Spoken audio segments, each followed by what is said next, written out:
Welcome back to the Elastic Public Sector Summit here in Washington, D.C. What a great time to talk about what government is doing with the latest and greatest in technology. What a great person to join me here doing this. Natalie Evans Harris is the Chief Data Officer for the state of Maryland, nearby state of Maryland, that way and that way. It's kind of all over. Yes. Chief Data Officer is such an interesting job right now. Yes. Because what's going on in technology around data right now.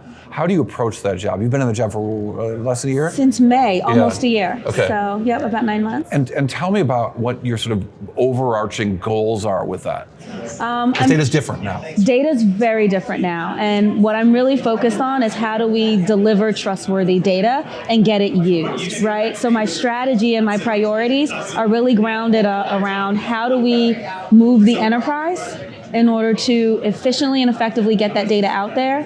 How do we put the processes in place so that people trust it? And then how do we help drive a culture through literacy? So launching our Maryland Data Academy is something I am super excited about. Data Academy? Yes, it's a data academy because we're approaching this from the, not just how do we get people into courses, but we're looking at this and how do we get people engaged around data? Looking at it from whether you're a program manager, a budget person, analyst, where does data fit into the work and your mission? That's interesting. And so the notion is that the government, I don't mean to talk about No, go for it. The government, but we're both from New York, so we can do that.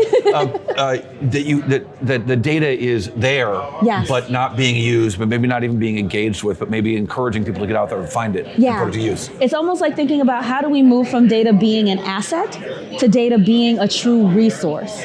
It's not enough that like data is just sitting there, bytes and gigabytes and all that stuff. It's where does it fit and how is it valuable to you? How is it like the water that you have to drink on a daily basis? Where does it fit in the way that you move and the way that you work on a regular basis? What kind of data are we talking about? All kinds of data. So the type of data really depends on the type of work that you're doing. So we're looking at it as what is the data that people need to know in order to understand what's happening in their communities. Data informs us in so many different ways. I think about the apps where when you want to find out about power surges, when you go to that site to find out if that power surge is just at your house or in your neighborhood, that's data that fuels that. That's state data that's fueling that. That is how I know that we are becoming more data-driven. When AI really started getting popular, what we saw was the democratization of data. What we saw was that You've seen that at the state level too. Yes, absolutely. People are hungry to be able to use data, but we have to work a little harder to make it more accessible and meet people where they are.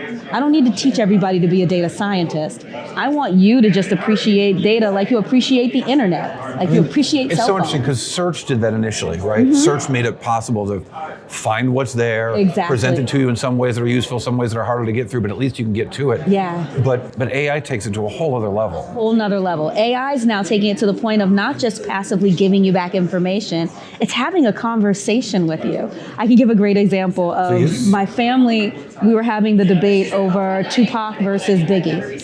Who do we like more? Huh? I'm familiar with this debate. Yes, it's a timeless debate. Yes, it is. And we decided to incorporate ChatGPT into the conversation. And Biggie won. They gave a very neutral answer, but in the end, yes, of course, Biggie won. Okay, I'm all for it. I'm a big fan of Pac, but come on. Yeah, he's cool, but Biggie.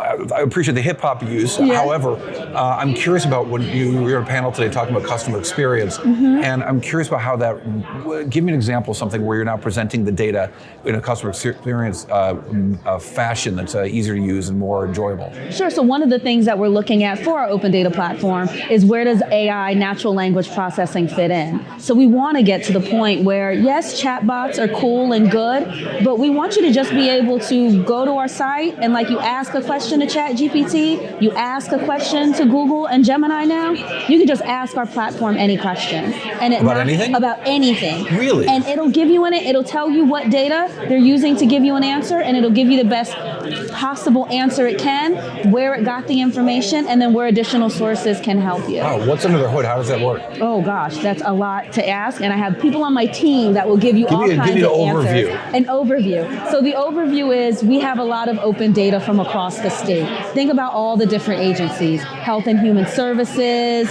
housing, environmental data. So it's one place where you can go and ask questions of this data that is open and available. But instead of you having to go to that site to get it, to that site to get it, to this site, and then bring it all together, our team makes it accessible for you at the asking of a question. There's got to be some efficiency, real like measurable dollars efficiency in that.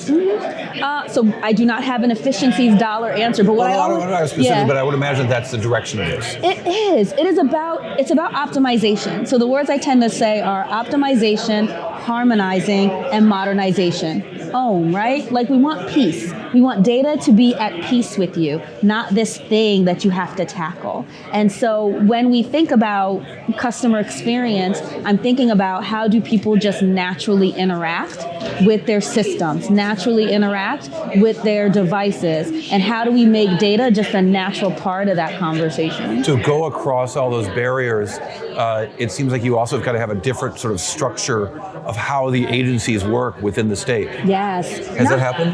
We're working on it. So that is one of my priorities. So part of us building out these enterprise platforms and services and considering technologies like Elastic is because it's no secret. Government is siloed. Data has been structured as siloed entities. And now we have to think about what are the easiest, most efficient and flexible ways to actually bring that data to the forefront and not put it on the user or the consumer to be able to have to bring that data together. It seems like your governor gets that too. Oh my gosh. He not only gets it, he's pushing hard for it. How so? He says it. Everything he talks about being data-driven, heart-led, and he means it. He is the one at the top asking the questions about how do we know that we're really improving child poverty rates across the state?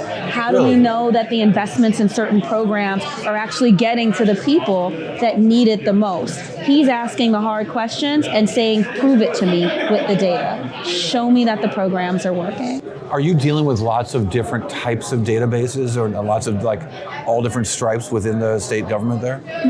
So I would say yes, but I'm not in it by myself. There's no way I'd be able to. So every agency, most of the agencies that fall under the governor also have agency data officers. So we work together. So when the question is about Health and Human Services, I don't have that answer. I'm not an expert on that data, but I know who to go to. And I can say, hey, help me understand this. How do we make this so that we ask once and can answer multiple times? I feel like we're in an era right now where people are talking more openly about what the heck does government do? Why do we need this thing? A lot of it being driven by Doge and other stuff, but it's I would never expect in my life that I'm chatting with my friends arguing about what the government does or doesn't do and how it is a whole new world. It's so necessary. Yes. But I would imagine that's also playing out on your level where you've really got to show the value of what you're doing. That's actually a lot of the conversations we're having in-house right now. It's that conversation of metrics versus outcomes. Government is really good at delivering metrics. We bean count, we count the numbers, we deliver data, but that's not where the meaning is. It's in the context. And so we have to start thinking about where do we apply context and how do we deliver outcomes-based stories, not just the stories. The stories. That's key word. Not just having a book delivery program that we can, we've delivered 10 books. No. How many kids have learned to read? Yeah. How many kids are now reading on their own and doing these other things? It's the outcome stories that we want to be able to get to. And we're working on it. We're having those conversations internally and thinking about how do we shift from just delivering 1, 2, 3s and actually delivering stories that help people understand that context. Thank you very much. Good stuff. Natalie Evans Harris, Chief Data Officer of the State of Maryland, here at the Elastic Public Sector Summit in Washington, D.C.